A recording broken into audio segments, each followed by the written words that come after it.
Hey everybody, welcome back to my channel. So in the last video when I introduced the two new builds that I'm going to start, one being the Super Resto mod that I have aspirations of having more power than the CT190 did. I thought I'd introduce the power plant that I'm going to use to try to achieve that goal.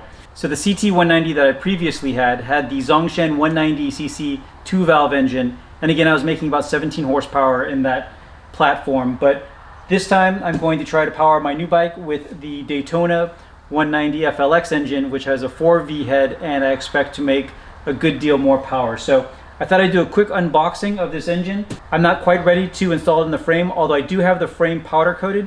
So I wanted to show you that and how I fixed some of those welding areas that I thought were going to be a challenge, and it wasn't a challenge. I actually didn't end up needing to use any filler either, so I went with the powder coat route since I was able to do enough welding and grinding that it came out looking pretty good. So let's open up this box and take a look at the Daytona 190 FLX. I believe there's a box inside the box. There's a little bit of oil stain here, but I think that's usually just because it gets turned upside down and the motor shifts with oil, so it comes out of the breather tube.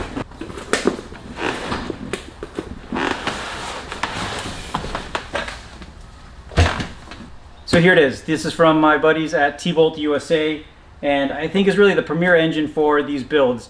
They do have a big bore kit that can take this up to, I believe, 210cc, but I think this is then probably one of the best out-of-the-box engines that you can put on one of these CT70 frames. So let's crack open this box now and take a look at the engine. So I believe this is the CDI rectifier and coil, the intake manifold, and a very simple wiring harness. And then I believe the rest is the engine itself. Actually, on this side, this is the adapter from the intake manifold to the carburetor.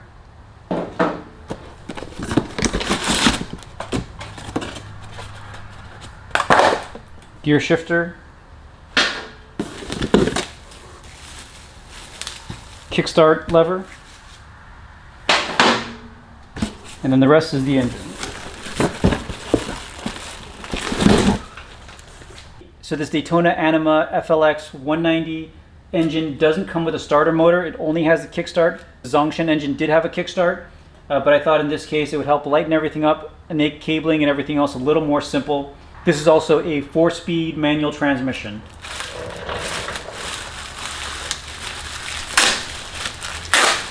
So yeah, all the oil thing is coming out of this breather tube that, again, when it gets turned upside down, the oil is able to come all the way through. So a little bit of a mess there, but I'll clean that up. I'm just kind of checking through the components. Everything looks like it's in good shape. If you remember on my Zhongshan 190 bike, I actually had some damage here that in shipping it got banged up pretty bad, but everything here looks great.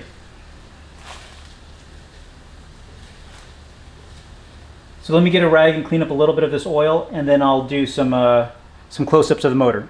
Alright, so I looked very carefully across the entire engine to make sure that there wasn't any damage from shipping, but everything looks really good. The overall dimensions seem to be pretty similar to the Zhongshan 190. Obviously there's no starter motor, so there's more space there, and the head itself looks a little bit bigger. Something else I noticed is the mounting point for the intake manifold has two different mounting options so that you can rotate the carburetor depending on the type of filter you're using or carb you're using. It's nice to have a little bit of flexibility there. I also have my T-Bolt USA stator cover on. I really appreciate them supporting this build. With them on board, you know that this is going to be a pretty crazy bike. So I'm really excited about that. On one of the packaging pieces here it says, I think DT, so Daytona 190, and then this is a Japanese last name, Masuko. So probably the guy that did the quality control or maybe final assembly. But anyways, neat to see a little bit of personalization here that maybe most people wouldn't pick up on. And the fact that this is a Japanese motor too kind of makes it a cooler build. I've had a lot of great success with the Chinese engines, Life-In and all of those, but just a little more fun to put a Japanese engine on a Japanese bike. So engine is good to go. It'll probably be a little while before the bike is in condition to mount it together, but the other thing I wanted to show you was I actually got my frame back from powder coating, again, quicker than I thought that I would, but like this engine that just showed up today, I picked up the frame on my way home from work, so let me show you that right now.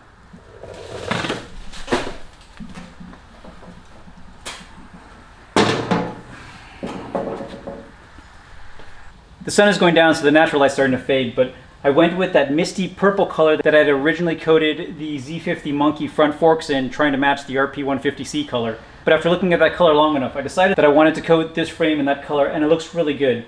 I'll take some other video once the bike's in different states and move it out into the sun. But there's a lot of really cool metal fleck in it that, again, in the dark here, it just looks like a dark purple, but in the light, it looks real bright and has a really cool luster. So I was originally going to paint this bike because I thought I'd have to use a lot of fillers to get everything working right, especially because I had that big hole where the previous Yahoo had put a switch. But I was able to actually do a really good job welding in a small piece and just putting a bunch of different tack welds and then a lot of grinding.